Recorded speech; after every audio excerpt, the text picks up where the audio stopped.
আমার নবীজি এই দাওয়াতি কার্যক্রম নিয়ে বাল্য দিনের বন্ধু 3 বছরের ছোট বড় সাইয়েদনা আবু বকর সিদ্দিক রাদিয়াল্লাহু আনহুকে যখন কালিমার দাওয়াত দিলেন, বললেন বন্ধু ছোট থেকে বড় হয়েছি, তুমি আমার 3 বছরের ছোট, আমি তোমার 3 বছরের বড়। আল্লাহ আমার কাছে ওহী নাযিল করেছেন, আমি আল্লাহর নবী, তোমার কি বিশ্বাস হয় নাকি বন্ধু বলো? সাইয়েদনা আবু বকর রাদিয়াল্লাহু তাআলা আনহু রাসূলকে জড়িয়ে ধরে বলেছেন, বন্ধুরে বন্ধুত্বপূর্ণ সময় কত কাটালাম, তোমার মুখ থেকে আজে বাজে কোনো কথা বলতে শুনি নাই, তোমার মধ্যে চরিত্র হনন করার মতো কোনো খারাপ কোনো দিক আমি তোমার মধ্যে পাই নাই, একটা মিথ্যার ছোঁয়া পাই নাই, তুমি যে আল্লাহর নবী হবে কোনো সন্দেহ নাই। আমাকে পড়িয়ে দাও আশহাদু আল্লা ইলাহা ইল্লাল্লাহু ওয়াহদাহু লা শারীকা লাহু ওয়া আশহাদু আন্না মুহাম্মাদান আবদুহু ওয়া রাসূলুহু। হেদায়েতের মালিক কে? আসতে বলবেন না কে? আমার নবীজি বন্ধুকে হাতে নিলেন, বউটাকে হাতে নিলেন, স্ত্রীকে হাতে নিলেন। এবার আমার নবীজি পরিবারের মাঝে কালিমার দাওয়াত দিতে গেলেন। আমার নবীজির সারা জীবন কেটেছে জি চাচার ঘরে, সেই চাচাটাও কাফের ছিল, কিন্তু সন্তান দুটো তারা ইসলাম কবুল করেছিলেন। আমার নবীজির পিতৃব্য, জন্মের পূর্বেই বাপ নাই, জন্মের পর পর মা নাই, জন্মের 7 বছরের দাদা নাই। এতিম কাকে বলে? আমার রাসূলকে সিঙ্গেল এতিম না ডাবল এতিম বলেন? কি বলেন? ডাবল এতিম। বাপও নাই, মাও নাই। যদিও মা মারা গেলে পরে সন্তানকে এতিম বলা যায় না, কিন্তু অসহায় তো মা মারা গেলে অসহায় হয়ে পড়ে, বাপ মারা গেলে অসহায় হয়ে পড়ে। আল্লাহ পাক আমার রাসূলকে লক্ষ্য করে বলছেন, আলাম ইয়াজিদকা ইয়াতীমান ফাআওয়া ওয়া ওয়াজাদাকা দাল্লান ফাহাদা ওয়া ওয়াজাদাকা আইলান ফাআগনা ফাআম্মাল ইয়াতীমা ফালা তাকহার وأما السائل فلا تنهر وأما بنعمة ربك فحدث। জোরে বলুন আল্লাহু আকবার। হে রাসূল, আমি আপনাকে এতিম অবস্থায় পেয়েছি, অতএব আপনি এতিমদেরকে ধমক দিবেন না, তাড়িয়ে দিবেন না। আমার নবীজি জন্মের পূর্বে বাপকে হারিয়েছেন। যেদিন তার জন্ম হলো, একদিন আবু তালেব রাসূলকে লক্ষ্য করে বলছেন, আবু তালেব নবীর কি হয়? বলেন কি হয়? বলেন কি চাচা? ইমানদার চাচা না কাফের চাচা? বলেন অভদ্র না ভদ্র? ভদ্র। হ্যাঁ, খুব সুন্দর জবাব দিয়েছে। এই আবু তালেব একদিন রাসূলকে লক্ষ্য করে বলছেন, ও ভাতিজা মুহাম্মদ, আজকে তুমি আল্লাহর নবী হয়ে গেছো, কিন্তু আজকে আমি তোমাকে একটা কথা তোমার মুখ থেকে জানতে চাই। চাচা কি কথা জানাবেন? বলেন কি কথা জানতে চান? বলেন। রাসূলকে লক্ষ্য করে আবু তালেব বলছেন, ভাতিজা মুহাম্মদ শোনো, জন্মের পূর্বে তুমি তোমার বাপকে হারিয়েছো। যেদিন তোমার জন্ম হবে আমি সেই দিন তোমার পাশেই ছিলাম। জন্ম হয়ে গেল, শুনতে পেলাম আহমদের জন্ম হয়েছে, আমি দারুণ খুশি হয়েছি। 3 দিন পর আমি তোমাকে দেখতে গেলাম তোমাদের বাড়িতে। তোমাদের বাড়িতে দেখতে গিয়ে দেখতে পেলাম তোমাকে চাঁদনি আকাশের নিচে শুয়ে রেখেছে। তোমার ডানে কেউ নাই, বামে কেউ নাই, সামনে কেউ নাই, পেছনে কেউ নাই। তোমার মাও তোমার কাছ থেকে দূরে দূরে থাকে। তোমার মার চোখে ডুকরে ডুকরে, তোমার মার চোখ দিয়ে শুধু টপ টপ করে পানি পড়ছে, ডুকরে ডুকরে কাঁদতেছে তোমার মা। তোমার মা তোমার কাছে আসে না। আমি লক্ষ্য করে সেই সময় জিবরি লক্ষ্য করে দেখলাম তুমি মুহাম্মদ, ছোট্ট শিশু মুহাম্মদ, তুমি চাঁদনি আকাশের নিচে শুয়ে আছো। তোমার পাশে কেউ নাই, কিন্তু তুমি তোমার ডান হাতটা যখন বাম দিকে নাও, বাম হাতটা যখন ডান দিকে নাও, আমি একটা জিনিস খেলতে দেখলাম। ডান হাত যখন বাম দিকে আসে, আকাশের চাঁদটাও সঙ্গে সঙ্গে ডান থেকে বাম দিকে চলে আসে। যখন তুমি তোমার হাতটা যখন বাম হাতটা যখন ডান দিকে নাও, চাঁদটা আবার বাম থেকে ডান দিকে চলে যায়। যখন তুমি তোমার 2টা হাত একসঙ্গে টান মেরে নিচের দিকে নিয়ে আসো, আকাশের চাঁদটাও তোমার কাছাকাছি চলে আসে। আমি যা দেখতে পেলাম, চাঁদ নড়াচড়া করছিল তোমার হাতের সাথে। আমি কি সত্য দেখছি না মিথ্যা দেখছি? ভাতিজা মুহাম্মদ আমাকে বলো তো। সঙ্গে সঙ্গে রাসূল বলছেন, চাচা যান, জন্মের পূর্বে বাপ হারাইছি, জন্মের পর পর মাকে হারাইছি। আমার বাপকে যখন আমি হারালাম, আমার মার গর্ভে আমি আসলাম, ভূমিষ্ঠ হলাম, দুনিয়াতে আসলাম। আমার মার সবচেয়ে বড় দুঃখ হলো, কষ্ট হলো, সন্তান তো দুনিয়াতে চলে এলো, কিন্তু এই সন্তানটা যার করে তুলে দেব সেই স্বামীটা আমার দুনিয়াতে নাই রে। সন্তানটা যখন আমার মা আমাকে যখন করে নিতে নেন, আমার মার চোখের পানি থামে না, আমার মার চোখের কান্না বন্ধ হয় না। আমাকে নিতে গেলে আমার মায়ের কষ্টের পরিমাণটা বেড়ে যায়, স্বামীর কথা বারবার মনে হয়ে যায়। এই জন্য মা আমাকে সঙ্গ দিতে পারছিলেন না, মা আমাকে দূরে দূরে রাখেন। আমার সঙ্গ দেওয়ার জন্য, আমার টাইমকে পাস করার জন্য মহান রব্বুল আলামিন সেই সময় আকাশের চাঁদ আমার জন্য খেলনা বানায়া দিয়েছিলেন। জোরে বলে সুবহানাল্লাহ, জোরে বলে সুবহানাল্লাহ। আমার ভাইরা, আমার বন্ধুগণ, সেই নবীজি হচ্ছেন আমার নবীজি, যার চোখের ইশারায়, যার হাতের ইশারায় ইনশাক্কাল কামার, আকাশের চাঁদ পর্যন্ত দ্বিখণ্ডন হয়ে গেছে। সকল নবীদের সরদার যাকে বানানো হয়েছে, সেই রাসূলকে লক্ষ্য করে মহান রব্বুল আলামিন বলছেন, হে রাসূল, আমি আপনাকে সাক্ষী করে দুনিয়াতে পাঠিয়েছি, সুসংবাদদাতা হিসেবে আপনাকে পাঠিয়েছি, আপনাকে ভীতি প্রদর্শনকারী হিসেবে ডাকিয়েছি, পাঠিয়েছি। আমি আপনাকে দায়ী করে পাঠিয়েছি। কার পথে দাওয়াত দেবেন? আমরাও কার পথে দাওয়াত দেব? এটা আমাদের কয় নাম্বার কাজ বলেন? আসতে বলবেন না, কয় নাম্বার কাজ? 1 নাম্বার কাজ। আগে দাওয়াত দেব বাইরে না ভিতরে? বাইরে না ভিতরে? গোটা পৃথিবীর 200 কোটি মুসলমান থাকার পরেও মাত্র 1,52,00,000 ইহুদির অত্যাচারে আজকে শুধু মুসলমান জাতি নয়, গোটা পৃথিবীর সকল মানব গোষ্ঠী আজকে চরমভাবে মাজলুম, নির্যাতিত হচ্ছে। সম্মানিত ভাইয়েরা, সেই মাজলুমদের জন্য, তাদের পক্ষে কথা বলা, তাদের জন্য চেষ্টা করা, তাদের জন্য দোয়া করা প্রয়োজন মুসলিম হিসাবে আছে না নাই? আমরা বসেছি, আমরা শেষে তাদের জন্য দোয়া করে যাব। রাজি আছেন না ইনশাআল্লাহ? যিনি চলে যাবেন ভাববো ওনার মুসলিম দরদ নাই, মুসলমানদের জন্য দরদ নাই, এটা আমি বুঝবো। এটা সবাই থাকবেন। আমি খুব লম্বা সময় নেব না, খুব অল্প সময়, যেন আপনার বাড়ি যাওয়াটা যেন নিরাপদে হয়, সবকিছুই যেন সুন্দর সুষ্ঠুভাবে হয়, সব দিকে তাকিয়ে আমি আমার আলোচনা খুব অল্প সময়ের মধ্যে শেষ করার চেষ্টা করব, যেন আমি আপনার কষ্টের উদ্রেক না হই, কষ্টের কারণ না হই, এই দিকটা আমি খেয়াল করব। জোরে বলি ইনশাআল্লাহ।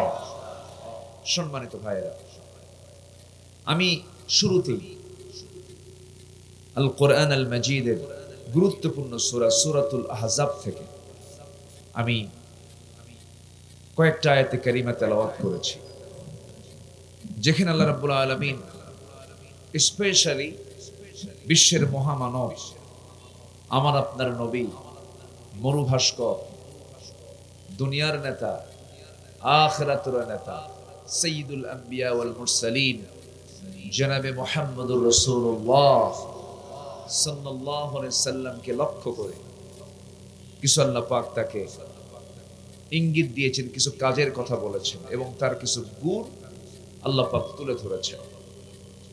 তিনি কে, তার পরিচয়টা কি, তার পরিচয় দিয়েছেন কে? আল্লাহ তাআলা। আমার নবীর পরিচয় দিয়েছেন কে? আল্লাহ তাআলা। এই আয়াতগুলোকে সামনে রেখে আমি কিছু কথা বলতে চাচ্ছি। ওমা তাওফীকি ইল্লা বিল্লাহ, আলাইহি তাওয়াক্কালতু ওয়া ইলাইহি উনীব। আসুন আমরা সোজা আলোচনার দিকে চলে যাচ্ছি।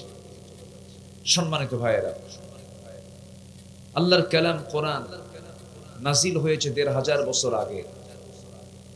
কিয়ামত পর্যন্ত এই কিতাব পৃথিবীতে থেকে যাবে, পৃথিবী সব কিছু শেষ হয়ে যাবে, কোরআন কখনো নির্মূল, আসতে কয় নির্মূল, এটাকে কেউ ধ্বংস করতে পারবে? কারণ কোরআন হেফাজত করেছেন কে? হেফাজতের দায়িত্ব কার? নাজিল করেছেন যিনি, হেফাজত করবেন তিনি কে? আল্লাহ তাআলা। অতএব এই কিতাব নিয়ে ষড়যন্ত্র যতই করুন না কেন, কাম হবে না, লাভ হবে না। যারা এই যুগে যুগে নবীর বিরুদ্ধে, আল্লাহর কালামের বিরুদ্ধে, আসমানের কিতাবের বিরুদ্ধে যারা অবস্থান নিয়েছে, তাদের অবস্থান ইতিহাসের রাস্তা করে নিক্ষিপ্ত হয়েছে। ফেরাউন টিকতে পারে নাই, নমরুদরা টিকতে পারে নাই, আবু জেহেলরা টিকতে পারে নাই। যে বা যারা এই পৃথিবীতে ফেরাউনের ভূমিকা, নমরুদের ভূমিকা, আবু জেহেলের ভূমিকায় যারাই আসবে, তাদের অবস্থা তাদের মতই হবে।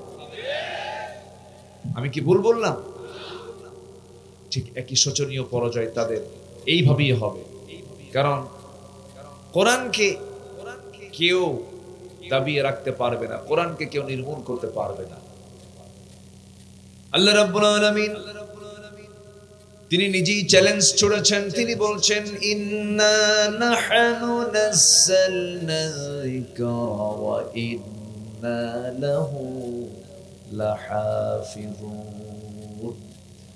কোরআন আমি নাযিল করেছি, হেফাজতের দায়িত্ব আমি কাউকে দেই নাই, নাযিল করেছি আমি, এবং কোরআন থেকে আমি আল্লাহ নিজেই হেফাজত করব। জোরে বলি সুবহানাল্লাহ। আল্লাহ নিজেই এই কিতাবের হেফাজতের দায়িত্ব নিয়েছেন। অতএব ষড়যন্ত্র করে লাভ নাই। দেশ স্বাধীন হয়েছে 54 বছর, সবাই তো দেশ চালালো, কিন্তু কেউ কোরআন দিয়ে যে দেশ চালাতে হয়, এটা যে আল্লাহ পাকের ওয়ার্ড। আল্লাহ যে বলছেন আমার আইন ছাড়া কোনো আইন চলবে না, মানা যাবে না, কিন্তু সাহস করে আমার দেশের কোন মুসলমান যারাই ক্ষমতায় ছিলেন কেউ কিন্তু কোরআন দিয়ে রাষ্ট্র পরিচালনা করেন নাই। করেছেন? তাহলে শান্তি আসবে কেমন? শান্তি তো আসবে না। শান্তি যদি পেতে চাই, আইন দরকার কার? আসতে তো বিধান দরকার কার? আমার আপনার মা বোনদের গায়ে কি পর্দা আছে? পর্দার বিধান তো নাই। আমার দেশে সুদ চালু না যাকাত চালু? বল, সুদ চালু না যাকাত চালু? আমার দেশে বিয়ে সহজ না জেনা সহজ? জেনা সহজ। সুদের পরিবেশ, জেনার পরিবেশ। আমার দেশে কি মদের দোকান আছে? মদের কাস্টমার নাই তো। দোকান যদি থাকে তার কাস্টমারও আছে। সম্মানিত ভাইয়েরা, সকল উপকরণের সকল সরঞ্জামাদি আমার দেশে কিন্তু উপস্থিত আছে। এগুলো একটাও থাকতো না যদি দেশে আল্লাহর আইন যদি চালু থাকতো। এই আল্লাহর আইন চালু হওয়া দরকার, এই কথা বলার জন্য আমাদেরকে যুগ যুগ ধরে দেশের কিছু বদমাইশরা রাজাকার ট্যাগ দিয়েছিল, জঙ্গিবাদী বলেছিল, সন্ত্রাসী বলেছিল, আমাদেরকে অনেক গালে গালবন্ধ করেছিল। কিন্তু যারাই এই সমস্ত ভাষা দিয়ে আমাদেরকে গালে দিয়েছে, আজকে তাদের অস্তিত্ব নাই। আছে? কোনো খবর আছে? সব তার এখন ফেরেশতা হয়ে গেছে। কি হয়ে গেছে? ফেরেশতা। মানে ফেরেশতাও চোখে দেখা যায় না, এদেরকেও চোখে আর পড়ে না, নাই। অথচ আমাদেরকে তারা গালি দিয়েছে, যুগের পরে যুগ আমার ভাইদের চোখ তুলে নিয়েছে, হাত কেটে নিয়েছে, ঠান্ডা মাথায় গুলি করে হত্যা করেছে। একটা দুইটা লাশ রাজপথে ফেলে নাই, অসংখ্য লাশ তারা রাজপথে ফেলেছে, খুন করেছে। কিন্তু ইসলাম যে কারো না, ইসলামটা কার? ইসলামকে কেউ নির্মূল করতে পারবে না। আমি আপনি থাকবো না, কিন্তু ইসলাম থেকে যাবে। ইসলাম থেকে যাবে। ইসলাম কারো বাবার না, ইসলামটা কার? আল্লাহ পাক। সম্মানিত ভাইয়েরা, একটু সময় দেন, আমি একটু কষ্ট করে আপনাদের কাছ থেকে সময়টা চেয়ে নিচ্ছি। সারা রাত কাম সারছে, এটা আবার তো লক্ষণ খারাপ। সারা রাত মানে হচ্ছে কি জানাজা সহ? আচ্ছা, সম্মানিত ভাইয়েরা, আসুন মূল কিতাবের দিকে যাই, মূল আলোচনার দিকে যাই। এমন একটা কিতাবের নাম যা দিয়ে সব চলতে পারে। বলি আলহামদুলিল্লাহ। এটা দিয়ে ব্যবসা চলবে, এটা দিয়ে রাজনীতি চলবে না, মানে রাজনীতি মনে হয় চলবে না নাকি? আসতে কয় রাজনীতি চলবে কিনা বলেন? যারা বলবে রাজনীতিতে ইসলাম চলবে না তারাই অসল মাল, ঠিক কিনা? তারা রিজেক্ট, তারা অচল। যে রাজনীতিতে ইসলাম নাই সেটা সচল রাজনীতি নয়, যে রাজনীতিতে ইসলাম আছে এটাই সচল রাজনীতি, এটাই বাস্তব রাজনীতি, এটাই সফল রাজনীতি। ক্লিয়ার কথা, ঠিক আছে না? যে রাজনীতিতে নামাজ নাই, যে দলে নামাজের কর্মসূচি নাই, সেই দলের নেতৃত্ব মানা জায়েজ, এটা মাথায় রাখতে হবে। আমরা এখন ক্লিয়ার, একদম সচেতন হয়ে আমরা চলবো, কারণ আখিরাত নষ্ট করা যাবে না, আখিরাতকে নষ্ট করা যাবে না, হক এবং বাতিলকে মিশ্রণ করা যাবে না। আল্লাহ রাব্বুল আলামিন বলেন, ওয়ালা তালবিসুল হক বিল বাতিল, তোমরা হকের সঙ্গে বাতিলকে মিশ্রণ করো না, হককে আড়াল করো না। ওয়ামান আযলামু মিম্মান কাতামা শাহাদা, তার চাইতে বড় জালিম কে হতে পারে যে সত্যকে যারা আড়াল করে, হককে যারা আড়াল করে। এই কিতাবের ভিতরে আল্লাহ রাব্বুল আলামিন সব কিছু বলে দিয়েছেন, কোনো কিছু বাদ রাখেন নাই। ব্যবসায়ী ব্যবসা করবে, ব্যাংকার ব্যাংক চালাবে, রাজনীতিবিদ রাজনীতি করবে, এরপরে শিক্ষক শিক্ষা দেবে, গবেষক গবেষণা করবে, সাহিত্যিক সাহিত্য নেবে, চিকিৎসক চিকিৎসা নেবে। এমন কোন সেক্টর নাই যে সেক্টরে বক্তব্য কোরআন বাদ পড়েছে। আল্লাহ এই জন্য বান্দাকে বলছেন, ফাআইনা তাযহাবুন ইন হুয়া ইল্লা যিকরুল লিল আলামিন লিমান শাআ মিনকুম আন ইয়াস্তাকিম ওয়া মা তাশাউনা ইল্লা আন ইয়াশা আল্লাহু রাব্বুল আলামিন। জোরে বলুন আল্লাহু আকবার। কোথায় যাও তুমি? কার কথা বলেন? ফাআইনা তাযহাবুন, আইনা মানে কোথায়, তাযহাবুন যাচ্ছ কোথায়। ইন হুয়া ইল্লা যিকির, এটাই তোমার জীবনের জন্য সবচেয়ে বড় জিকির। এই কিতাবকে তুমি ফলো করো, এই কিতাব নিয়ে যদি চলতে পারো, এই কিতাবকে যদি তুমি আত্মস্থ করতে পারো, এই কিতাবকে যদি তুমি ইত্তেবা করতে পারো, মহান রব্বুল আলামিন সুন্দর করে বলছেন অন্য জায়গায়, ফামান তাবিআ হুদায়া ফালা খাউফুন আলাইহিম ওয়ালা হুম ইয়াহজানুন। জোরে বলুন আল্লাহু আকবার। তাদের কোনো চিন্তা নাই, তাদের কোনো ভয় নাই, তাদের কোনো টেনশন হবে না। এই পৃথিবীতে দুটা জিনিস আমাকে আপনাকে জান্নাতের জন্য সুপারিশ করবে আল্লাহর কাছে, একটা ইবাদত আসিয়াম, আর একটা কিতাব আল কোরআন। আসিয়াম ওয়াল কোরআন ইউশাফিআনিল আবাদি, কোরআন এবং সিয়াম এই দুটো জিনিস বান্দাকে জান্নাতে যাওয়ার জন্য সুপারিশ করবে। কোরআনওয়ালা যদি হতে পারি, কোরআনকে যদি ফলো করতে পারি, কোরআনের যদি দল করতে পারি, কোরআন নিয়ে যদি জীবনটা সাজায় নিতে পারি, কোরআন দিয়ে যদি আমার মাথা থেকে পাটা চালাতে পারি, মাথা থেকে পা পর্যন্ত চালাতে পারি, এই কোরআন আমাকে সুপারিশ করে জান্নাতের মেহমান বানায় নেবে। জোরে বলে সুবহানাল্লাহ। এই জন্য আমরা দুনিয়ার দল করব না কোরআনের দল করব? দুনিয়ার দল না কোরআনের দল? সব তো দেখলাম আমরা, দেখি নাই? সব দেখেছি। কেউ 25 বছর, কেউ 16 বছর, কেউ 9 বছর দেশ চালালো, মাঝখান থেকে কেয়ারটেকার গভর্নমেন্টে কয়েক বছর চালাইছে, সব দেখা শেষ।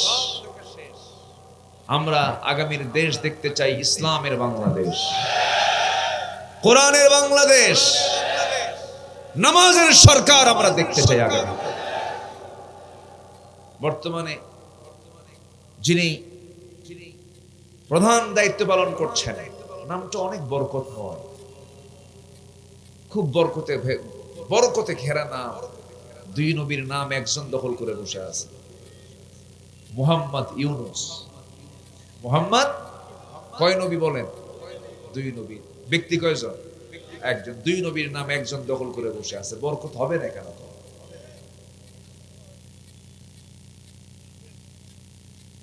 মানুষ যখন বিপদে পড়ে তখন কোন দোয়া পড়ে? এই জাতি ছোটখাটো বিপদে পড়ছিল? বলেন বলেন বলেন। গোটা জুলাই শুধু রক্ত আর রক্ত, গোটা জুলাই। সেই বিপদের মাঝে আল্লাহ পাক বিপদের দোয়া পড়তে বলেছেন, আর যেই দোয়াটার নাম দোয়া ইউনুস, সেই ইউনুসকে আল্লাহ পাক পাঠায় দিয়েছেন। যা, ঠিক আছে না? আমি আমার জীবনে কখনো বুদ্ধি বয়সে পাই নাই রমজান মাসে, যে মাসে পেঁয়াজের ব্যবহার সবচাইতে বেশি, সেই মাসে পেঁয়াজের দাম এত স্বাভাবিক আমি আমার বুদ্ধি বয়সে পাই নাই। 25 থেকে 30 টাকা কেজি রমজান মাসে। ভারত থেকে কি পেঁয়াজ আসছে? এরপরও কি স্বাভাবিক নাই ছিল? আচ্ছা, আমি যে টিকিট কেটেছি বিমানের 1.5 লক্ষ টাকা দিয়ে বছর 2 আগে, সেই টিকিট এবার পাওয়া গেছে মাত্র 50,000 টাকায়।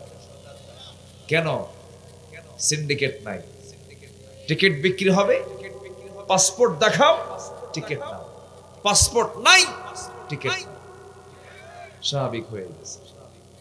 সবই সম্ভব, আমাদের কারো কাছে যাওয়া লাগবে না। আমার দেশের মাটি সোনার চেয়েও খাঁটি। এই মাটিতে কি হয় না বলেন? আমি যখন পঞ্চগড়ে এই দিক দিয়ে ঢুকলাম, বললাম যে এখানে চার গাছ কেমনে আসে? দেখছেন না? চা মানি হলো সিলেট। চা মানে কি? সিলেটে চা হয় আমার দেশে, এদিকে চার বাগান হয়, সবই হয়, সব হয়।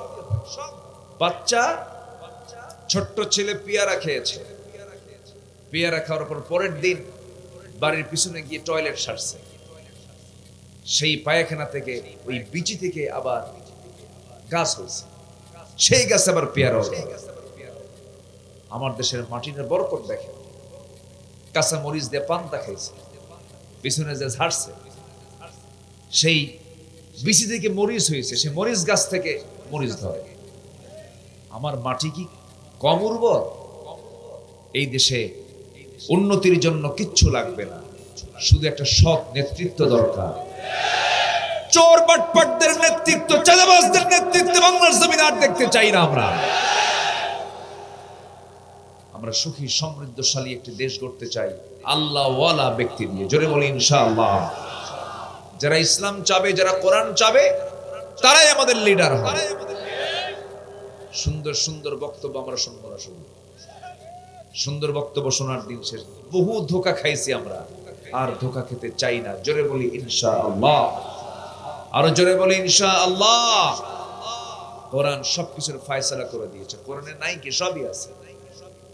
কোরআনে একটা সূরা আছে, সূরাতুল হাদিদ, লোহা। এই যে আমি কথা বলছি, যে স্ট্যান্ড উপরে, এটা কি লোহা না? লোহা। আমি যে গাড়িতে এসেছি, সেই গাড়ির মূল উপাদান কি? লোহা। একটা ইঞ্জিনের মূল উপাদান কি? লোহা। লোহা ছাড়া কোনো উপায় আছে? লোহা ছাড়া আপনি কিছু করতে পারবেন? জমিতে ধান লাগাইছেন, কাটবেন কি দিয়া? লোহা দিয়া না কাঁচি দিয়া? কাঁচি দিয়ে। কিন্তু কাঁচি বানায় কি দিয়া? লোহা দিয়া। যেতে নিয়ে বাড়িতে পাঞ্জাবের একটা কোনা ছিঁড়ে গেছে, আপনার সেলাইয়ের দরকার, কি দরকার? সুই দরকার। সুই বানাবেন কি দিয়া? লোহা দিয়া। লোহা ছাড়া চুল পরিমাণ আপনি কোনো কাজ করতে পারবেন না। আল্লাহ পাক সেই লোহা নামে সূরা নাজিল করেছেন, আর বলছেন, বান্দা শুধু ধর্মীয় কিতাব মনে করো কোরআনটাকে না, এই লোহা আমি আল্লাহ নাজিল করেছি। লোহা কি করেছেন আল্লাহ? বলেন বলেন বলেন, কি করেছেন? নাজিল করেছেন। লোহাটা কিন্তু পৃথিবীর কেউ বানায় নাই। এই লোহাটা আল্লাহ রাব্বুল আলামিন পৃথিবীর কোথাও মাটিতে লুকায় রাখেন নাই। লোহাটা আল্লাহ পাক আকাশ থেকে নাজিল করেছেন। গ্যাস মাটি থেকে ওঠে, দিনাজপুরের কয়লা মাটি থেকে ওঠে, স্বর্ণের খনি মাটিতে পাওয়া যায়, গ্যাসের খনি মাটিতে পাওয়া যায়, কিন্তু লোহার কোনো খনি পৃথিবীর কোথাও না। পাথরের খনি মাটিতে পাওয়া যায়, কিন্তু আল্লাহ রাব্বুল আলামিন লোহাটা নাজিল করেছেন। ওয়া আনজালনাল হাদিদ ফীহি বা'সুন শাদীদুন ওয়া মানাফি'ু লিন-নাস। আমি আল্লাহ রাব্বুল আলামিন লোহা নাজিল করেছি, যার মধ্যে রেখেছি প্রচন্ড শক্তি। ফীহি বা'সুন শাদীদুন, যার মধ্যে প্রচন্ড শক্তি আছে। এই যে ধরেন ইসরায়েল যে 20 সেকেন্ড পর পর মিসাইল মারতেছে, ওর মধ্যে লোহা আছে না নাই বলে? ফীহি বা'সুন শাদীদুন, প্রচন্ড শক্তি তার মধ্যে আছে। ওয়া মানাফি'ু লিন-নাস, এবং তার মধ্যে আমি আল্লাহ মানুষের জীবনের জন্য নানাবিধ উপকার রেখেছি, কল্যাণ রেখে দিয়েছি। লোহা ছাড়া মানুষ অচল হয়ে যেত, লোহা নাই পৃথিবী অচল হয়ে যেত। সবকিছু স্ট্রাকচার তৈরির জন্য লোহার বিকল্প কিছু নাই। জাহাজ বানাবেন লোহার দরকার, বিমান বানাবেন লোহার দরকার, গাড়ি বানাবেন লোহা দরকার। একটা মানুষ মানব দেহের স্ট্রাকচার গড়ে ওঠে তার গোটা বডিতে হাড় দিয়া। হাড় যেমন গোটা বডিকে সচল করে রাখতেছে, সে চলতে পারছে, ফিরতে পারছে, তেমনি আপনি যে কোনো জিনিস কিছু করতে যাবেন সেখানকার স্ট্রাকচার লাগবে, হচ্ছে লোহার প্রয়োজন। সেই লোহাটা দিয়েছেন, সম্পূর্ণ অবদানটা কার অবদান? লোহা কি মাটি থেকে উঠছে না নাজিল করছে? কে নাজিল করেছে? আল্লাহ নাজিল করেছে। মানুষ কিন্তু জানতো না যে লোহা নাজিল হয়েছে, কিন্তু কোরআন এই তথ্য দিয়েছে 1500 বছর আগে। যেরকম সুবহানাল্লাহ, ওয়া আনজালনা, আমি নাজিল করেছি হাদিদ, লোহাকে। কে বলছেন এটা? কে বলছেন? লোহা নাজিল হলো কেমনে? আমার বন্ধুগণ, আমরা যে তাপমাত্রা এখানে বসে আছি, এই তাপমাত্রা হলো 27-28-30 ডিগ্রি সেলসিয়াস তাপমাত্রায়। সূর্য আমাকে আপনাকে যে তাপ দিয়ে যাচ্ছে, সূর্য যদিও দেখতে পাচ্ছি না, কিন্তু সূর্য এখন আছে না নাই? সূর্য এখন অন্য এলাকায় আছে। সূর্যটা গড়ে মানে জাস্ট অন্য এলাকায় গিয়ে আলোকিত করে। সূর্য কিন্তু ডুবে না, মূলত সূর্য আড়াল হয়ে যায়, আমি দেখতে পাই না, অন্ধকার হয়, কিন্তু আরেক জায়গায় এটা আলোকিত হয়। এখন রাত আমার দেশে, আমেরিকা এখন দিন। আমেরিকায় কি এখন দিন? কাউকে ফোন দেন আমেরিকায়, সে বলবে আমি এখন সূর্যের আলোতে চলাফেরা করছি। সূর্য কয়টা? আজ থেকে সূর্য কয়টা? একটা সূর্য।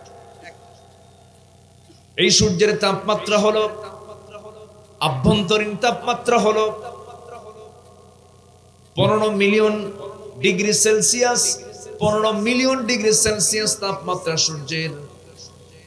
আর যদি কোনো বান্দা লোহা বানাতে চাই, যে লোহাগুলাই মেটাল, এই লোহাটা যদি বানাতে চায়, এই লোহা বানাতে তাপমাত্রায় প্রয়োজন হবে হলো 5 বিলিয়ন ডিগ্রি সেলসিয়াস। আমার কথা কি বুঝতেছেন ভাই? 5 billion degree Celsius. 5 billion degree Celsius তাপমাত্রা ছাড়া লোহা উৎপন্ন হবে না, লোহা তৈরি হবে না। বলুন তো, পৃথিবীর কোথাও কি 5 বিলিয়ন ডিগ্রি সেলসিয়াস তাপমাত্রার কোনো জায়গা আছে নাকি? সূর্যের আভ্যন্তরীণ তাপমাত্রা দিয়েই তো লোহা তৈরি হবে না, তাহলে এই লোহাটা আসলো কোন জায়গা থেকে? বিজ্ঞান গবেষণা করে বলছে, কোন মহাশূন্যের মাঝে, কোন সুপারনোভার মহাবিস্ফোরণের মধ্য দিয়ে সেখান থেকে লোহাটা পৃথিবীতে এসেছে। আজ থেকে 1500 বছর আগে মহান রব্বুল আলামিন বলছেন, আমি আল্লাহ রব্বুল আলামিন মহাশূন্য থেকে আমি লোহাটা নাজিল করেছি। জোরে বলি সুবহানাল্লাহ। কোরআন এমন একটি কিতাব যা সব তথ্য দিয়ে দেয়। জোরে বলি সুবহানাল্লাহ। আপনার জন্ম কেমনে হয়েছে, এমব্রায়োলজি, ভ্রূণ তথ্য, আল্লাহ পাক কোরআনে কারীমের প্রথম যে মেসেজ দিয়েছেন, এখানেই দিয়েছেন ভ্রূণ তথ্যের কথা। ইকরা বিসমি রাব্বিকাল্লাযী খালাক, খালাকাল ইনসানা মিন আলাক। এই ভ্রূণ তথ্য নিয়ে প্রথমে আল্লাহ পাক বক্তব্য দিয়েছেন। অর্থাৎ সকল জ্ঞান বিজ্ঞানের মূল উৎস কি বলেন? সকল জ্ঞান বিজ্ঞানের মূল উৎস কি? অতএব কোরআনকে যারা অচল করতে চাবে, তারাই অচল হয়ে যাবে। জোরে বলি ইনশাআল্লাহ। আমি কি দোয়া করে দেব? যে 2-1 করে উঠতেছে যে লোক, হ্যাঁ না, দয়া করে উঠবেন না ভাই, একটু বসেন না। আপনি উঠে দাঁড়াবেন, আমি আমার আলোচনা লাইন হারিয়ে ফেলবো। একটু দয়া করে বসেন, একটা লোক উঠবেন না। আমাকে একটু সময় দেন, আমাকে উঠাতে দেরি করেছেন, একটু সময় দেন। আমি একটু সময় নিয়ে আমি একটু কথা বলতে চাই। এত কষ্ট করে আসছি। পঞ্চগড় আসা মানে হলো কি জানেন? দেশের শেষ মাথা। কোথায় যেন আমি লাইট দেখলাম, ও লাইট তো দেশের না। এই দেশের লাইট ওটা? কোথাকার লাইট? ওরা লাইট দিয়ে রাখে, আমরা যদি ওইদিকে ঢুকি লাইট দিয়ে রাখে। আর আমাদের লাইট মাইট নেই, তোরা ঢুকে পড়, যা আমরা আছি, আল্লাহ আমাদের হেফাজত করবে। সম্মানিত ভাইয়েরা, এত লম্বা পথ পাড়ি দিয়েছি, এসেছি, একটু একসঙ্গে তো দোয়াটা করা দরকার। একটু বসে, আমি যেখান থেকে তেলাওয়াত করেছি আল্লাহ পাক তার রাসূলকে ডাক দিচ্ছেন, হে রাসূল আমি আপনাকে দুনিয়াতে পাঠালাম কেন? ইন্না আরসালনাকা, কেন পাঠালাম আপনাকে? শাহিদান, সাক্ষী করে। কি করে বলেন তো? সাক্ষী করে, সুসংবাদদাতা হিসাবে, নাযীরা, ভীতি প্রদর্শনকারী হিসাবে, এবং আল্লাহর পথের একজন দায়ী করে, দাওয়াত দানকারী করে আমি আপনাকে পাঠিয়েছি। হে রাসূল, আমি আপনাকে সম্মান দিয়েছি। সেই নবীর জীবন থেকে আমাদের কিছু শিক্ষা আছে না নাই বলেন তো? আসতে বলবেন না, আছে না নাই? আজকে আমরা 15টা শিক্ষা নিয়ে যাব। কয়টা শিক্ষা নিয়ে যাব বলেন তো? 15টা। আমি কি একটাও বলেছি? নুরু, ওয়াজ কি শেষ না শুরু? শুরু। একটু বসে, একটু বসে। আমরা নবীর জীবন থেকেই তো শিক্ষা নেব। চোরদের কাছ থেকে কি শিক্ষা নেব বলেন? চোরদের কাছ থেকে শেখার কিছু নাই। যারা সন্ত্রাসী করে বেড়ায়, যারা মানুষকে খুন করে, ওদের কাছ থেকে আমাদের আদর্শ শেখার কিছু না। আমাদের নেতা একজন, তিনি হচ্ছেন মুহাম্মদ সাল্লাল্লাহু আলাইহি ওয়াসাল্লাম। সেই নবীর জীবন থেকে আমরা আমাদের অনুকরণীয় 15টা আদর্শ, 15টা শিক্ষা আজকে আমরা নিয়ে এখান থেকে বিদায় নেব আমল করার নিয়তে। জোরে বলি ইনশাআল্লাহ, জোরে বলি ইনশাআল্লাহ। নাম্বার 1, আমরা দাওয়াত দেব। কার পথে? আসতে বলেন, কার পথে? চাট দোকানে বসে, মুদিখানার দোকানের সামনে বসে কেউ কেউ বিড়ি খায়। একটা বিড়ি খায় বলে, ভাই তুমি একটা খাও, এটাও কিন্তু দাওয়াত। আসতে কর, এটা কি দাওয়াত কিনা বলেন? এটা কিসের দাওয়াত? কি টানান? বিড়ি টানার দাওয়াত। এটাও কিন্তু একটা দাওয়াত। পৃথিবীর সবাই কিন্তু দাওয়াতি কাজ করে। কেউ গাজার দাওয়াত দেয়, কেউ বিড়ির দাওয়াত দেয়, কেউ খারাপ কাজের দাওয়াত দেয়, কেউ কেউ খারাপ কাজের ইঙ্গিতের জন্য দাওয়াত দিতে যায়। কিন্তু আমরা দাওয়াত দেব কার পথে? আসতে বলবেন না, কার পথে? আল্লাহ রাব্বুল আলামিন সুন্দর করে বলছেন, উদউ ইলা সাবিলি রাব্বিকা বিল হিকমাতি ওয়াল মাউইযাতিল হাসানাহ ওয়াজাদিলহুম বিল্লাতী হিয়া আহসান। আল্লাহ রাব্বুল আলামিন রাসূলকে অর্ডার দিচ্ছেন, হে রাসূল আপনি আল্লাহর পথে মানুষকে দাওয়াত দিবেন হিকমতের সাথে, প্রজ্ঞার সাথে, এবং উত্তম নসিহতের মধ্য দিয়ে মানুষকে কালিমার দাওয়াত দিবেন। আমার নবীজি নবুয়ত প্রাপ্তির পর প্রথম দায়িত্ব ছিল তার দাওয়াতি কাজ করা। তার সমস্ত দাওয়াতি কাজে তিনি ব্যর্থ হয়েছেন না সফল হয়েছেন? আসতে বলুন, ব্যর্থ হয়েছেন না সফল হয়েছেন? যেই দিন তিনি জাবালে নূর থেকে, গারে হেরা থেকে যখন নূর আল্লাহর কালাম যখন তিনি পেলেন, কোরআনটা যখন তার কাছে ওহী আকারে নাজিল হলো, সেই দিন থেকে তার দাওয়াতি কাজ শুরু হয়ে গেল। আমার নবীজি 40 বছর বয়সে দাওয়াতের কাজ শুরু করে দিলেন। কোরআন যখন তার কাছে নাজিল হলো, কোরআন নামক আলো নিয়ে জাবালে নূর থেকে বের হয়ে সোজা ঘরের মধ্যে ঢুকেই আম্মা জান খাদিজাকে রক্ষা করে বলছেন, জাম্মিলুনিয়া খাদিজা, হে আমার খাদিজা তুমি আমাকে বস্ত্র আচ্ছাদন করে দাও। লাকাদ খাশিতু আলা নাফসি, আমি আমার জীবনের শঙ্কিত, না যেন আমি বাঁচি না মরে যাই। আমি আমার জীবনের শঙ্কিত, কেমন যেন লাগতেছে আমার। আম্মা জান খাদিজা বলছেন, আমার স্বামী আপনি কোনো চিন্তা করবেন না, পৃথিবীর কোনো অনিষ্ট আপনার কোনো ক্ষতি করতে পারবে না।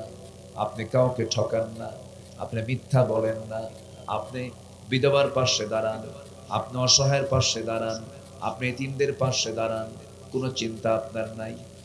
আমার নবীজি এবার বলছে না, ও আমার খাদিজা 15 বছর ধরে তোমার সঙ্গে দাম্পত্যময় জীবন কাটালাম, এতদিন ছিল আমার সঙ্গে তোমার একটা পরিচয়, তুমি আমার স্ত্রী, আমি তোমার স্বামী, কিন্তু আজকে আমি তোমাকে নতুন একটা পরিচয় আমি আমার দিয়ে দেব।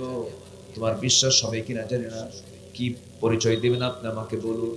সঙ্গে সঙ্গে রাসূল বলছেন, খাদিজা আজকে 15 বছর পর আল্লাহ পাক আমাকে একটা নতুন পরিচয় করে দিয়েছেন। আমি হলাম শেষ জামানার পয়গম্বর, আল্লাহ পাক আমাকে কোরআন নামক কিতাব দান করেছেন, আমি আল্লাহর নবী, তোমার কি বিশ্বাস হয় নাকি? এই কথা শোনার সঙ্গে সঙ্গে খাদিজা রাদিয়াল্লাহু তাআলা আনহা আবেগ আপ্লুত হয়ে পড়লেন, চোখে পানি চলে এলো। আমার নবীকে লক্ষ্য করে বলছেন, আমার স্বামী, 15 বছর ধরে দাম্পত্যময় জীবন চালালাম, যার মুখ থেকে একটা দিনের জন্য অযাচিত কোনো কথা বের হতে দেখলাম না, যার মধ্যে কোনো রূঢ়তা দেখলাম না, যার মধ্যে কোনো ক্ষিপ্রতা দেখলাম না, যিনি আমার 15 বছরের পরিচিত মানুষ, যার মুখ থেকে একটা মিথ্যার ছোঁয়া পর্যন্ত পেলাম না, আপনি যে আল্লাহর নবী হবেন বিন্দু পরিমাণ কোনো সন্দেহ নাই। একজন স্ত্রীর কাছে স্বামী কত আদর্শ ছিলেন, কত মডেল ছিলেন। হাতটা বাড়ায়া দিয়ে রাসূলটাকে পড়ায়া দিলেন, আশহাদু আল্লা ইলাহা ইল্লাল্লাহু ওয়াহদাহু লা শারীকা লাহু ওয়া আশহাদু আন্না মুহাম্মাদান আবদুহু ওয়া রাসূলুহু। হিদায়াতের মালিক কে? জোরে বলুন, হেদায়েতের মালিক কে? আমার নবীজির 1 নম্বর কাজ ছিল কি করা? সেই দাওয়াতটা দিয়েছেন আগে বাহিরে না আগে ভিতরে? বলেন, আগে বাহিরে না আগে ভিতরে দিয়েছেন? ভিতরে কালিমার দাওয়াত দিলেন। খাদিজা রাদিয়াল্লাহু তাআলা ইসলাম কবুল করলেন। সেই সময় তিনি 4 সন্তানের জননী। আমার নবীজির 4টা মেয়ে ছিল। কয়টা মেয়ে ছিল? সব আম্মা জান খাদিজার গর্ভ থেকে এসেছে। আমার নবীজির স্ত্রী একাধিক ছিল, কোন স্ত্রীর গর্ভে শুধু মারিয়া কিপ্তি রাদিয়াল্লাহু আনহা গর্ভে শুধু একজন সন্তানের জন্ম হয়েছিল, বাকি সব সন্তান মারা গেছে। 4টা ছেলে আমার নবীজি, তার 3টা ছেলেই হলো আম্মা জান খাদিজার গর্ভে। মোট 7 জন সন্তানের জননী ছিলেন খাদিজা রাদিয়াল্লাহু তাআলা আনহা। আলহামদুলিল্লাহ বলবেন না? সেই খাদিজার মুখ থেকে যখন আমার রাসূল যখন কালিমার ঘোষণা শুনলেন, সবচেয়ে খুশি হলেন মুহাম্মদ সাল্লাল্লাহু আলাইহি ওয়াসাল্লাম। কারণ নবীদের স্ত্রী কাফের ছিল, এমন রেকর্ড আছে না নাই? আসতে বলবেন না, আছে না নাই? নূহ আলাইহিস সালাতু ওয়াসসালাম, লূত আলাইহিস সালাতু ওয়াসসালাম, এই দুজন নবীর স্ত্রী ছিল কাফের। নবীর বাপ কাফের ছিল, নবীর সন্তান কাফের ছিল। কিন্তু আমার নবীর স্ত্রী আমাদের আম্মা জান খাদিজার মুখ থেকে যখন কালিমা বের হলো, দাওয়াতি কাজ, আমার রাসূলকে বিফল হলেন না সফল হলেন? বিফল হলেন না সফল হলেন? সফল। দাওয়াতি কাজ তার শুরু হয়ে গেল। আমার নবীজি এই দাওয়াতি কার্যক্রম নিয়ে বাল্য দিনের বন্ধু, 3 বছরের ছোট বড় সাইয়েদনা আবু বকর সিদ্দিক রাদিয়াল্লাহু আনহুকে যখন কালিমার দাওয়াত দিলেন, বললেন, বন্ধু, ছোট থেকে বড় হয়েছি, তুমি আমার 3 বছরের ছোট, আমি তোমার 3 বছরের বড়। আল্লাহ আমার কাছে ওহী নাযিল করেছেন, আমি আল্লাহর নবী, তোমার কি বিশ্বাস হয় নাকি বন্ধু বলো? সাইয়েদনা আবু বকর রাদিয়াল্লাহু তাআলা আনহু রাসূলকে জড়িয়ে ধরে বলেছেন, বন্ধুরে, বন্ধুত্বপূর্ণ সময় কত কাটালাম, তোমার মুখ থেকে আজে বাজে কোনো কথা বলতে শুনি নাই, তোমার মধ্যে চরিত্র হনন করার মতো কোনো খারাপ কোনো দিক আমি তোমার মধ্যে পাই নাই, একটা মিথ্যার ছোঁয়া পাই নাই, তুমি যে আল্লাহর নবী হবে কোনো সন্দেহ নাই। আমাকে পড়িয়ে দাও, আশহাদু আল্লা ইলাহা ইল্লাল্লাহু ওয়াহদাহু লা শারীকা লাহু ওয়া আশহাদু আন্না মুহাম্মাদান আবদুহু ওয়া রাসূলুহু। হেদায়েতের মালিক কে? আসতে বলবেন না কে?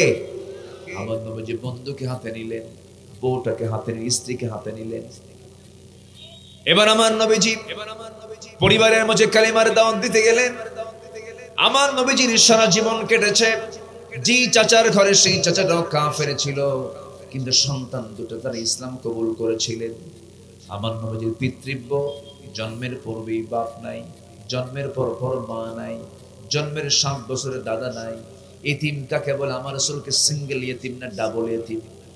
বলেন কি কি বলেন? ডাবল এতিম। বাপও নাই, মাও নাই। যদিও মা মারা গেলে পরে সন্তানকে এতিম বলা যায় না, কিন্তু অসহায় তো মা মারা গেলে অসহায় হয়ে পড়ে, বাপ মারা গেলে অসহায় হয়ে পড়ে।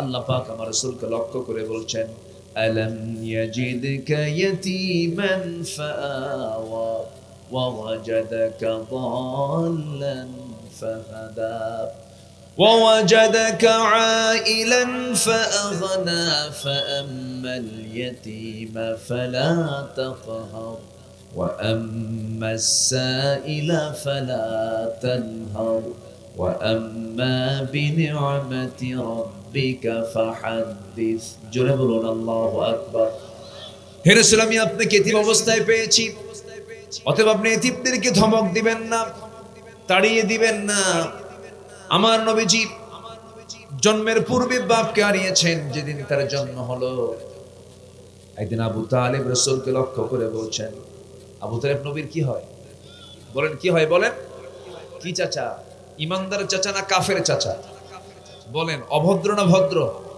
ভদ্র হ্যাঁ খুব সুন্দর জবাব দিয়েছে এই আবু তালেব একদিন রাসূলকে লক্ষ্য করে বলছেন ও ভাতিজা মুহাম্মদ আজকে তুমি আল্লাহর নবী হয়ে গেছো কিন্তু আজকে আমি তোমাকে একটা কথা তোমার মুখ থেকে জানতে চাই চাচা কি কথা জানাবেন বলেন কি কথা জানতে চান বলেন রাসূলকে লক্ষ্য করে আবু তালেব বলছেন ভাতিজা মুহাম্মদ শোনো জন্মের পূর্বেই তুমি তোমার বাপকে হারিয়েছো যেদিন তোমার জন্ম হবে আমি সেই দিন তোমার পাশেই ছিলাম জন্ম হয়ে গেল শুনতে পেলাম আহমদের জন্ম হয়েছে আমি দারুণ খুশি হয়েছি 3 দিন পর আমি তোমাকে দেখতে গেলাম তোমাদের বাড়িতে দেখতে গিয়ে দেখতে পেলাম তোমাকে চাঁদনি আকাশের নিচে শুয়ে রেখেছে তোমার ডানে কেউ নাই বামে কেউ নাই সামনে কেউ নাই পেছনে কেউ নাই তোমার মা তোমার কাছ থেকে দূরে দূরে থাকে তোমার মার চোখে ডুকরে ডুকরে তোমার মার চোখ দিয়ে শুধু টপ টপ করে পানি পড়ছে ডুকরে ডুকরে কাঁদতেছে তোমার মা তোমার কাছে আসে না আমি লক্ষ্য করে সেই সময় জিবরিল লক্ষ্য করে দেখলাম তুমি মুহাম্মদ ছোট্ট শিশু মুহাম্মদ তুমি চাঁদনি আকাশের নিচে শুয়ে আছো তোমার পাশে কেউ নাই কিন্তু তুমি তোমার ডান হাতটা যখন বাম দিকে নাও বাম হাতটা যখন ডান দিকে নাও আমি একটা জিনিস খেলতে দেখলাম ডান হাত যখন বাম দিকে আসে আকাশের চাঁদটাও সঙ্গে সঙ্গে ডান থেকে বাম দিকে চলে আসে যখন তুমি তোমার হাতটা যখন বাম হাতটা যখন ডান দিকে নাও চাঁদটা আবার বাম থেকে ডান দিকে চলে যায় যখন তুমি তোমার দুইটা হাত একসঙ্গে টান মেরে নিচের দিকে নিয়ে আসো আকাশের চাঁদটাও তোমার কাছাকাছি চলে আসে আমি যা দেখতে পেলাম চাঁদ নড়াচড়া করছিল তোমার হাতের সাথে আমি কি সত্য দেখছি না মিথ্যা দেখছি ভাতিজা মুহাম্মদ আমাকে বলো তো সঙ্গে সঙ্গে রাসূল বলছেন চাচা যান জন্মের পূর্বে বাপ হারাইছি জন্মের পর পর মাকে হারাইছি আমার বাপকে যখন আমি হারালাম আমার মার গর্ভে আমি আসলাম ভূমিষ্ঠ হলাম দুনিয়াতে আসলাম আমার মার সবচেয়ে বড় দুঃখ হলো কষ্ট হলো সন্তান তো দুনিয়াতে চলে এলো কিন্তু এই সন্তানটা যার করে তুলে দেব সেই স্বামীটা আমার দুনিয়াতে নাই রে সন্তানটা যখন আমার মা আমাকে যখন করে নিতে নেন আমার মার চোখের পানি থামে না আমার মার চোখের কান্না বন্ধ হয় না আমাকে নিতে গেলে আমার মায়ের কষ্টের পরিমাণটা বেড়ে যায় স্বামীর কথা বারবার মনে হয়ে যায় এই জন্য মা আমাকে সঙ্গ দিতে পারছিলেন না মা আমাকে দূরে দূরে রাখেন আমার সঙ্গ দেওয়ার জন্য আমার টাইমকে পাস করার জন্য মহান রব্বুল আলামিন সেই সময় আকাশের চাঁদ আমার জন্য খেলনা বানায়া দিয়েছিলেন জোরে বলে সুবহানাল্লাহ জোরে বলে সুবহানাল্লাহ আমার ভাইরা আমার বন্ধুগণ সেই নবীজি হচ্ছেন আমার নবীজি যার চোখের ইশারায় যার হাতের ইশারায় ইনশাক্কাল কামার আকাশের চাঁদ পর্যন্ত দ্বিখণ্ডন হয়ে গেছে সকল নবীদের সরদার যাকে বানানো হয়েছে সেই রাসূলকে লক্ষ্য করে মহান রব্বুল আলামিন বলছেন হে রাসূল আমি আপনাকে সাক্ষী করে দুনিয়াতে পাঠিয়েছি সুসংবাদদাতা হিসেবে আপনাকে পাঠিয়েছি আপনাকে ভীতি প্রদর্শনকারী হিসেবে পাঠিয়েছি আমি আপনাকে দায়ী করে পাঠিয়েছি কার পথে দাওয়াত দেবেন আমরাও কার পথে দাওয়াত দেব এটা আমাদের কয় নাম্বার কাজ বলেন আসতে বলবেন না কয় নাম্বার কাজ 1 নাম্বার কাজ আগে দাওয়াত দেব বাইরে না ভিতরে কারণ বাইরে না ভিতরে একজন ব্যক্তি নবী ছিলেন না রাসূল ছিলেন না সুন্দর মানুষ ছিলেন না দেখতেও সুন্দর ছিলেন না কিন্তু চরিত্র খুব সুন্দর ছিল কিন্তু সেই লোকটার নামে আল্লাহ রাব্বুল আলামিন এটা সূরার নামকরণ করেছেন এবং তার সমস্ত ওয়াজগুলো আল্লাহ রাব্বুল আলামিন কোরআনে কারীমে কোট করেছেন। সেই লোকটার নাম হচ্ছে লোকমান আলাইহিস সালাতু ওয়াস সালাম। সেই লোকমান দাওয়াত দিয়েছেন গোটা জিন্দেগিতে, অধিকাংশ দাওয়াত দিয়েছেন বাইরে না ভিতরে। ভিতরে। আমাদের দাওয়াতি কাজ করা দরকার সবার আগে কোথায়? ভিতরে। জাতি গঠন করার আগে ব্যক্তি গঠন করতে হবে, পরিবার গঠন করতে হবে, সন্তানদের দিকে নজর রাখতে হবে। আজকের এই ডিভাইসের যুগে, অনলাইনের যুগে, মোবাইলের দুনিয়ায় 10 মিনিটের মধ্যে আপনার সন্তানের চরিত্র শেষ হয়ে যাবে। সতর্ক থাকতে হবে। আমার গত বছরে মাহফিল ছিল হলো চুয়াডাঙ্গা, একটা জায়গায় মাহফিল ছিল চুয়াডাঙ্গা, নাম শুনেছেন তো? বৃহত্তর কুষ্টিয়া। তো সেই মাহফিল আমি গেলাম, এশার নামাজের পরে আমাকে খাইতে বসলো, খাইতে বসলাম। খেতে বসে এক মুরব্বী আমার সামনে এসে বসে বললেন, হুজুর একটু আমার জন্য দোয়া করবেন। বললাম কি দোয়া? হুজুর বিশেষ করে আমার বড় মেয়ের জন্য দোয়া করবেন, বড় মেয়েটাকে বিয়ে দিয়েছি। বললাম বিয়ে দিয়েছেন কোথায়? বলতেছে বিয়ে দিয়েছি হলো ঠাকুরগা তো আশেপাশে, ঠাকুরগা বিয়ে দিয়েছে। তো বললাম চুয়াডাঙ্গার মেয়ে আর ঠাকুরগার ছেলে এত দূরে ডিস্টেন্সে বিয়ে হলো কেমনে? ঘটকটাকে মোবাইল, ঘটককে বললাম আপনি মোবাইল কিনে দিচ্ছেন কেন? হুজুর সায়েন্সে পড়ে, সায়েন্সে পড়ার কারণে ফিজিক্স, কেমিস্ট্রি, বায়োলজি এগুলো করতে হয় অনলাইনে, এই জন্য ভালো দেখে একটা মোবাইল কিনে দিলাম। কিন্তু আমি কি জানি যে সে আরেকটা অনলাইন খুলছে। কি আমার কথা কি বুঝতেছেন আপনারা? তাহলে আজকের এই প্রযুক্তির দুনিয়াতে সন্তানের চরিত্র ঠিক রাখার জন্য সবার বাড়িতে বাড়িতে দাওয়াতের কাজ কমানো দরকার না বাড়ানো দরকার? বৈঠকের প্রয়োজন আছে না নাই? 10 মিনিট পর পর সন্তানকে দেখতে হবে আমার সন্তান কি করছে। যুব সমাজ, তোমরা দেশের পরিবর্তন এনেছো, রক্ত ঝরিয়েছ এই দেশের বিপ্লবে, এই দেশের এই পরিবর্তনে। সবার আগে রক্ত ঝরেছে রংপুরের মাটিতে। মনে রাখতে হবে, এটাকে লালন করতে হবে, এটাকে মাথায় নিতে হবে। আদর্শ নষ্ট করে বিজয় কখনো টিকে রাখা যায় না। আদর্শকে লালন করতে হবে, চরিত্রহীনতা নিয়ে আসা যাবে না। চরিত্রের সৌন্দর্য নিয়ে ইসলামী আদর্শকে সামনে রেখে আগামীর পথ চলতে হবে যুব সমাজ তোমাকে। তবে এই কথা সত্য, আমার বিশ্বাস টুডে এন্ড টুমরো বাংলার জমিন আল্লাহর দিন কায়েম হয়ে যাবে ইনশাআল্লাহ। জোরে বলি ইনশাআল্লাহ। আর একটা কথা দ্ব্যর্থহীন কণ্ঠে জানিয়ে দিতে চাই, বিগত জুলাইয়ে যে রক্ত ঝরেছে, আমার সন্তান, আপনার সন্তান সে রক্ত ঝরিয়েছে। যে মায়ের সন্তান মরে গেছে সেই মা বুঝতে পারে এটার দুঃখ, কষ্ট কতটুকু জ্বালা যন্ত্রণা। আমরা এটাও সুস্পষ্ট ভাষায় জানান দিতে চাই, এই খুন এবং হত্যার সঙ্গে যারাই জড়িত চূড়ান্ত শাস্তি নিশ্চিত করা হোক। এবং সাথে সাথে এই বিগত 16 বছর ঘটে যাওয়া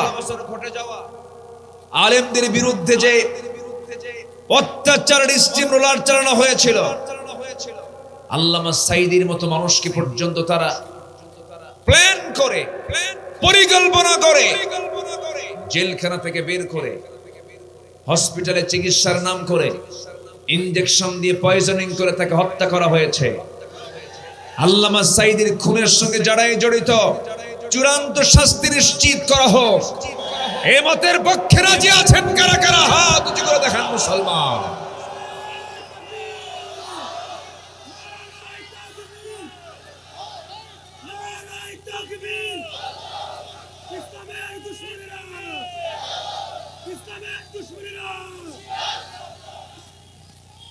আল্লাহ কবুল করুন, জোরে বলি আমিন।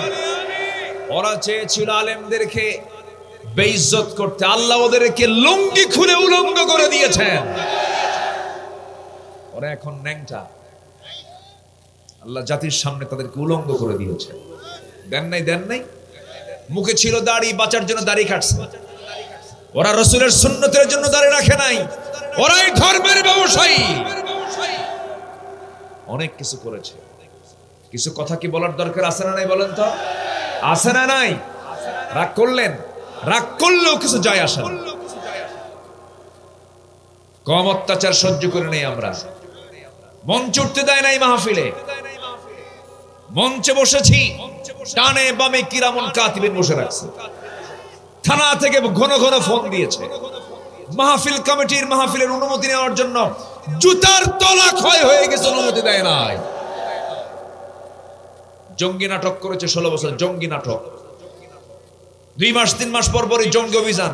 আজকে 8 মাস একটা জঙ্গি অভিযান নাই কোথাও। আমার দেশে কোনো জঙ্গি নাই। আছে? জঙ্গির নাটক ছিল 16 বছর। এখন আর জঙ্গি নাটক চলে না কেন? জঙ্গি নাটকের যিনি নাট্যকার তিনি দিল্লি গিয়ে বসে আছেন।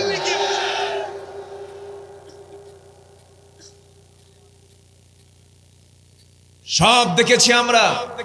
ওদের কাছে মুক্তিযুদ্ধ ছিল ব্যবসা।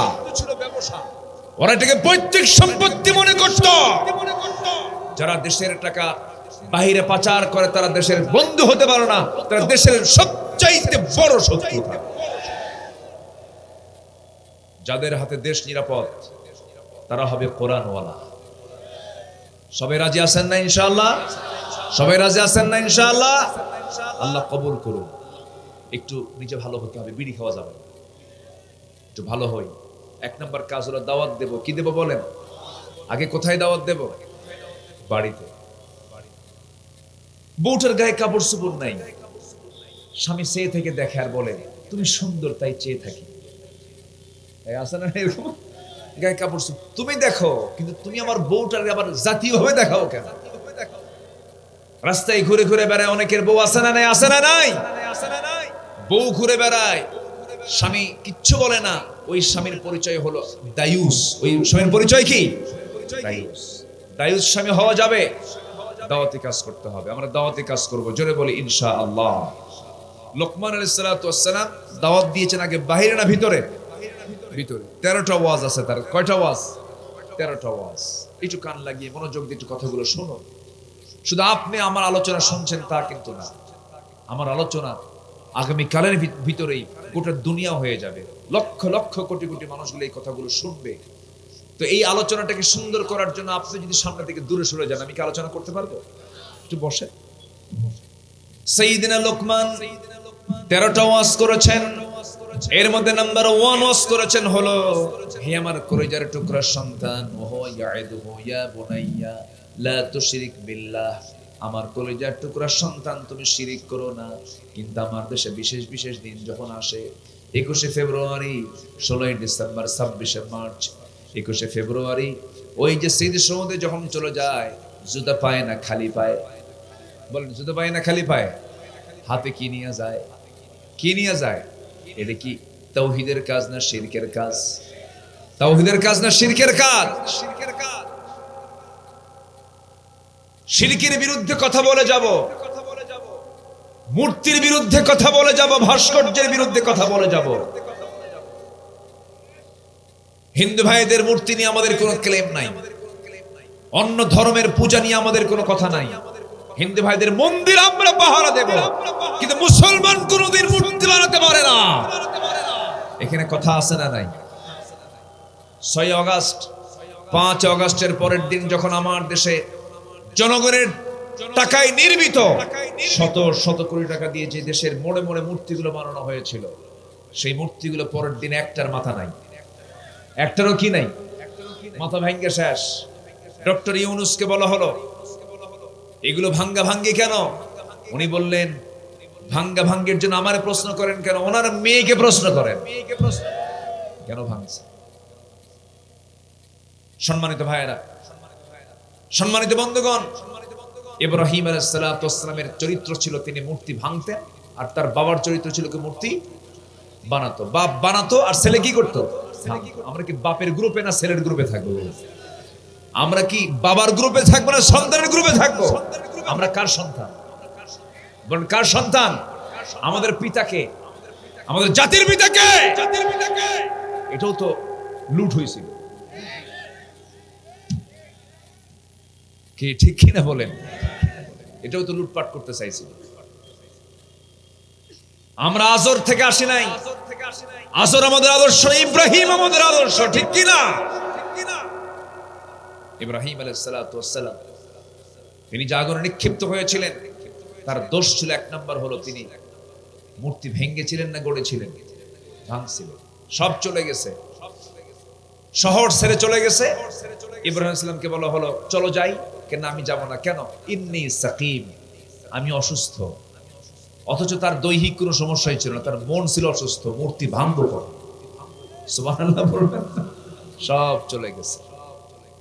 মূর্তির ঘরের মধ্যে ঢুকে অভিনয় শুরু করলেন, এই মূর্তিরা, তোদের বান্দারা সব তো চলে গেছে, তোরে থুয়ে চলে গেছে, তোরে ভাঙবো এখন আমি।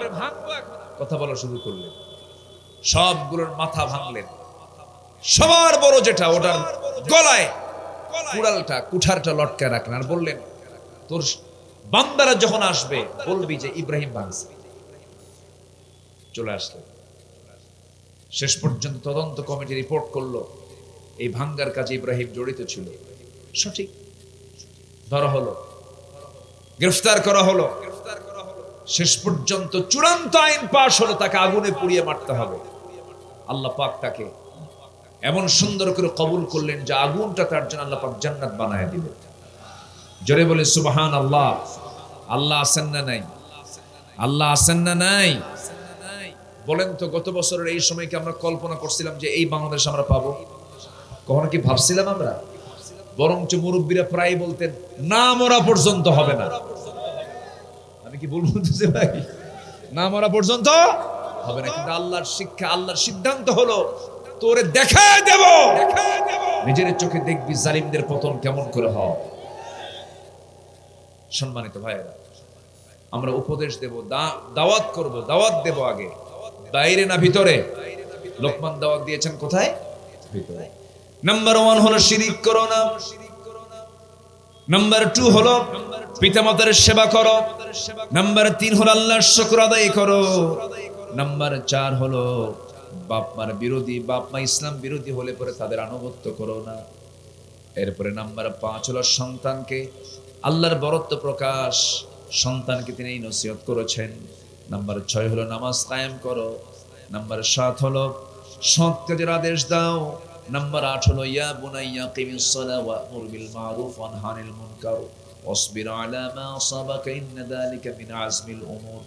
নাম্বার 9 হলো বিপদে ধৈর্যের পরিচয় দান করো। নাম্বার 10 হলো অহংকার বসে অবজ্ঞা করো না মানুষকে এড়িয়ে যেও না, অহংকার প্রদর্শন করবে না। নাম্বার 11 হলো দম্ভ ভরে চলাফেরা করো না। দম্ভিকতা দেখি জমিনকে তুমি দম্ভ ভরে চলতে যেও না, কারণ তোমার পদচারণায় জমিন এক চুল পরিমাণ ডেবেও যাবে না, তুমি পাহাড়ের চেয়ে উঁচু হতে পারবে না। সর্বশেষ নাম্বার 12 হলো চলাফেরার মাধ্যমে উত্তম পন্থা অবলম্বন করবে। নাম্বার 13 হলো কণ্ঠস্বর কখনো উঁচু করবে না, ঠান্ডা গলায় কথা বলবে, কারণ উঁচু স্বরে কথা বলে হলো গাধা। সবচেয়ে বড় আওয়াজ কার? গাধার আওয়াজ। এই 13টা নসিহত তিনি করেছেন আজ থেকে কত বছর আগের কথা, কোরআন নাজিল হওয়ার বহু আগের কথা। সেই লোকমান আলাইহিস সালামের 13টা নসিহতকে আল্লাহ রাব্বুল আলামিন এত সুন্দর করে কবুল করে নিয়েছেন। আমার ওয়াজ, আপনার ওয়াজ একদিন হেরে যাবে, কিন্তু লোকমান তিনি যে ওয়াজটা করেছেন আল্লাহ রাব্বুল আলামিন কোরআনে কোট করার মধ্য দিয়ে তার ওয়াজ কোনোদিন হারিয়ে যাওয়ার সম্ভাবনা নাই। জোরে কোন সুবহানাল্লাহ। সূরা লোকমান আছে না নাই? থাকবে কি না? তার ওয়াজও থেকে যাবে। আমরা দাওয়াতি কাজ করব 1 নম্বরে। আল্লাহ কবুল করুন, জোরে বলি আমিন, আরো জোরে আমিন। এরপর রাসূলের জীবন থেকে আমরা কয়টা শিক্ষা নিয়ে যাব আজকে? মনে আছে আপনাদের? চলতেছে কয় নাম্বার? 1 নাম্বার। নাম্বার 2 হলো সাহসিকতা। সাহসী হব আমরা। ফাসদা বিমা তু'মারু ওয়া আ'রিদ আনিল মুশরিকিন। এই পৃথিবীতে সবচেয়ে সাহসী মানুষ ছিলেন মুহাম্মদ সাল্লাল্লাহু আলাইহি ওয়াসাল্লাম। আমার নবীজি কোন এক যুদ্ধের ময়দান থেকে ফিরে আসতেছিলেন, ক্লান্ত শরীর নিয়ে তরবারি বাবলা গাছের ডালে ঝুলায় রেখে তিনি শুয়ে পড়েছেন। এমন সময় এক ইহুদি হঠাৎ করে তরবারি হাতের মধ্যে নিয়ে বলছে, মুহাম্মদ তোমাকে বাঁচাবে কি? আমি তোমাকে মেরে ফেলবো। আমার নবীজি সঙ্গে সঙ্গে আল্লাহু আকবার 3 বার বলেন। কয়বার?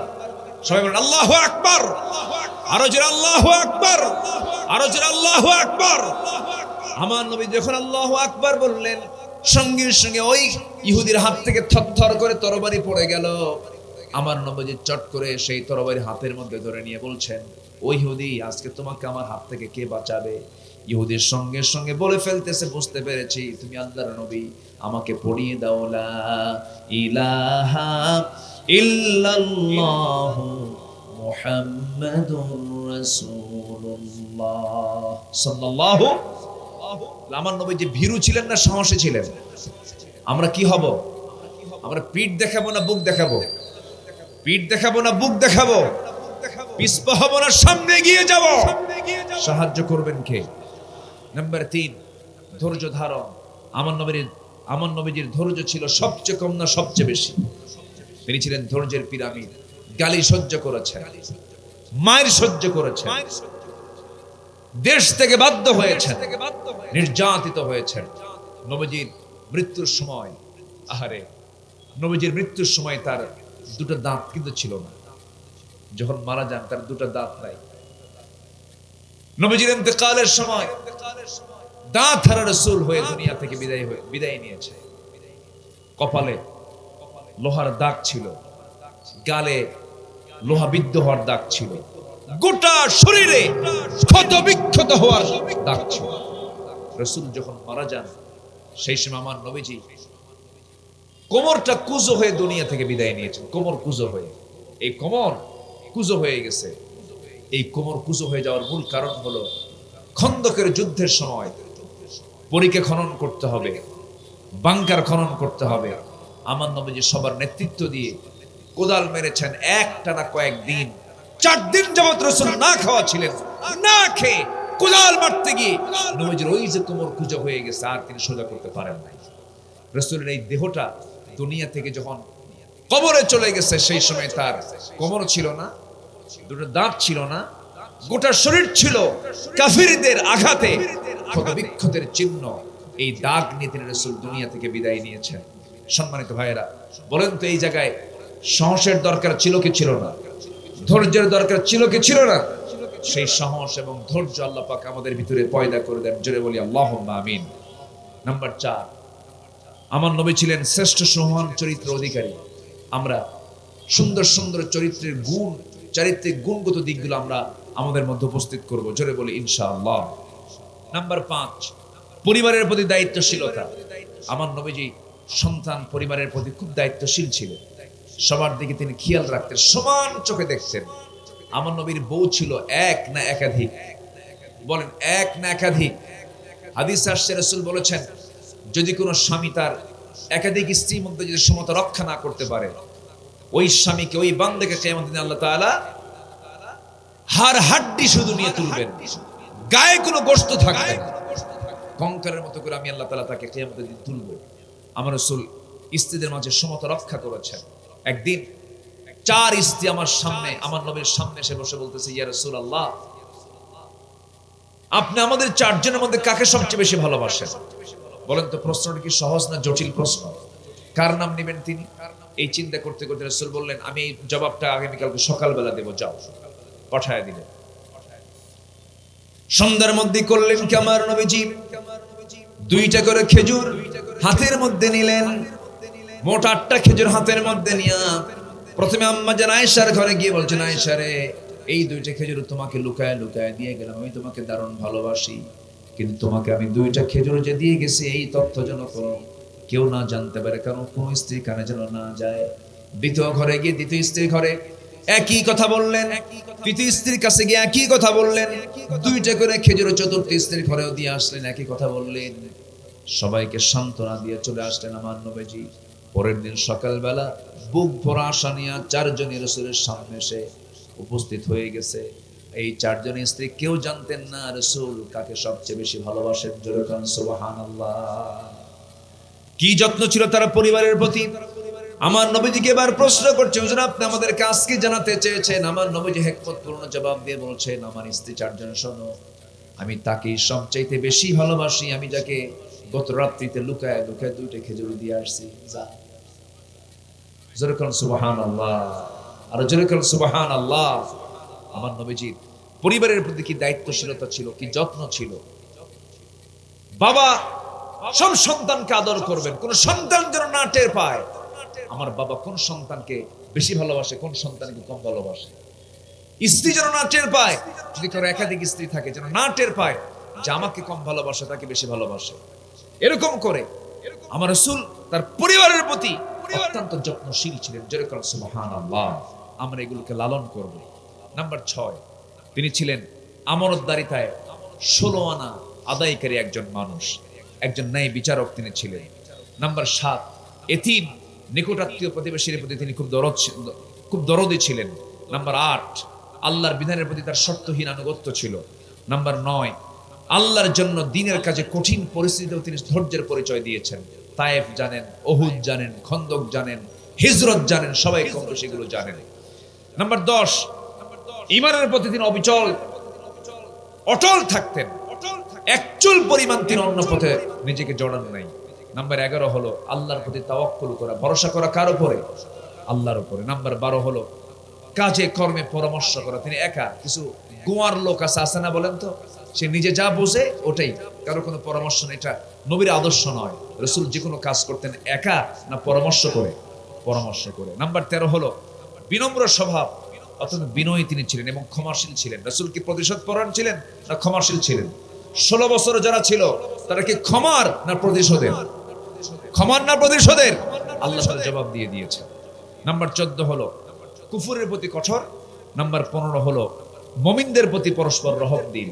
এই 15টা গুণে আমরা গুণান্বিত হতে চাই, আমাদের জীবনটাকে সাজাতে চাই। আল্লাহ রাব্বুল আলামিন সেই তৌফিক সবাইকে দান করুন।